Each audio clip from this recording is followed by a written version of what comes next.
You're watching 48 Fastcast. All right, L701, thanks for waking up with us and joining us for our Fastcast here. The sun is shining and it is going to warm up big time today. So just be aware, you won't need that jacket later. Yeah, you won't need the jacket. You might even want to get your running shoes, get out and do a little jogging because it's going to be nice. You're awfully motivated this morning. You brought that up several times. I don't know what kind of fitness I'm getting myself into, but good day for whatever you may have planned, even if you're just taking the dogs around the block really quickly. Temperatures are cooler towards Sand Mountain in the upper 30s, but we are looking good everywhere else. Temperatures already turning the corner and starting to warm up, and we've got some clouds continuing to push in, but it's actually the cloud cover that moved in overnight has kept our temperatures a whole lot warmer than the same time yesterday. We are 10 to 20 degrees warmer than your Monday morning. Yesterday morning, we were in the upper 20s to low 30s. We've got near record warmth coming the next couple of days. I don't think we'll get there tomorrow, Wednesday, but Thursday, the record is 79, dating back to World War II, 1942. And we've got 78. That's our forecast high, so we'll at least be in the vicinity of tying and or breaking that record. Big system up there in the northeast. You've got rain showers, snow showers. We're on the tail end of things. We actually have a warm front lifting to the north. That warm front will have that south-southeasterly wind this morning, eventually becoming southwesterly and bringing us some breezy winds gusting 15 to 25 miles per hour. This is your 48 First Alert Road Report, sponsored by Bankston Motorhomes. All right, taking a look at your traffic this morning. The Parkway in Huntsville still moving along very smoothly at 7:02.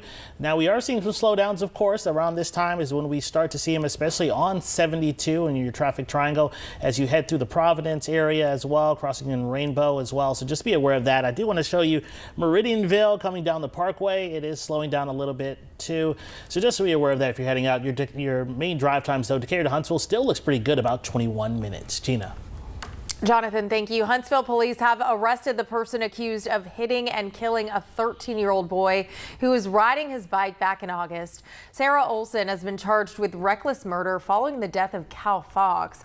Huntsville police tell us Cal was hit while riding his bike near Bailey Cove Road and Green Mountain Road. He later died of his injuries. Investigators say they found substances in Olson's car that can cause impairment. Fox was an 8th grader at Mountain Gap Middle School. A Cullman County man charged in a deadly 2022 crash has been arrested again. Cullman County prosecutors say 20-year-old Ramon Maldonado Vasquez did not show up for trial yesterday. He faces multiple reckless murder charges. Police say he was driving drunk when he crashed, which led to the death of 3 teens. A judge revoked his bond and ordered he remain in jail until his trial begins. Well, a high-speed motorcycle chase in Lauderdale County led to a man being arrested on charges of drug trafficking. This happened Sunday night. Now, our media partners at the Times Daily report Damian McDaniel led police on a chase from County Road 7 to Connor Street. Florence police say he then got off of the motorcycle and tried to run away from police before being caught. Officers say they found meth, fentanyl, and along with several knives. McDaniel was also arrested back in Lauderdale County a few months ago in a different case. A DeKalb County woman has been arrested on drug trafficking charges. Deputies say Christy Peppers of Crossville was arrested after a traffic stop in Etowah County. Peppers was already on federal probation when she was arrested this last time. The Etowah County Sheriff's Office says they found this on her: 1.5 pounds of meth, other drugs, and a gun. Peppers is in the Etowah County Jail this morning on a $100,000 bond. Well, still to come, we have an update on a pub in Gunnersville that collapsed over a year ago. We'll tell you where things stand now.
Well, this morning we have a 48 News update on a Guntersville pub that partially closed in September of 2024. Yeah, new owners took over the building to rebuild soon after that collapse.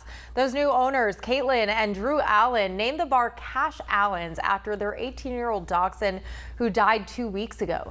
The pub's former owners were in the process of selling it when it collapsed. The couple decided to renovate the entire front part of the building with new flooring, ceilings, windows, and stairs.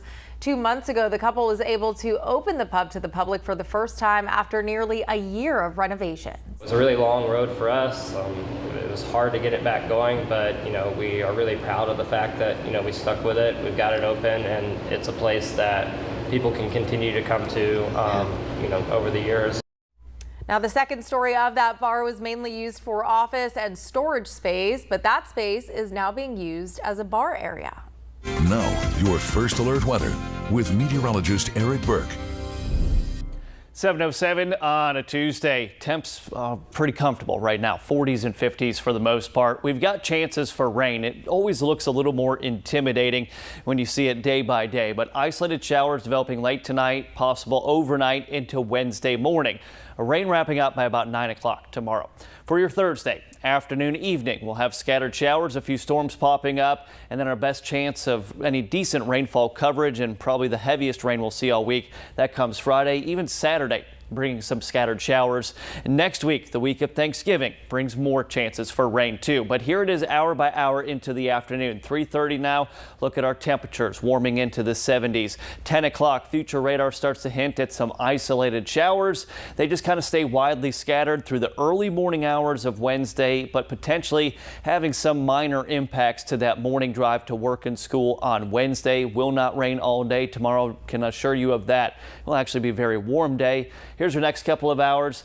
Temperatures for highs today are hitting the mid-70s. It will be breezy. We'll have wind gusts about 15 to 25 miles per hour. Wettest day of the week definitely going to be Friday, especially Friday evening, and then next week. Big travel week, obviously, with Thanksgiving holiday, and we've got some chances for rain too. But we'll keep you updated, and of course, right here online, on air, social medias, wherever you stream, the list goes on. It goes on. 48 weather app, that's a good one, free one. Yes, absolutely.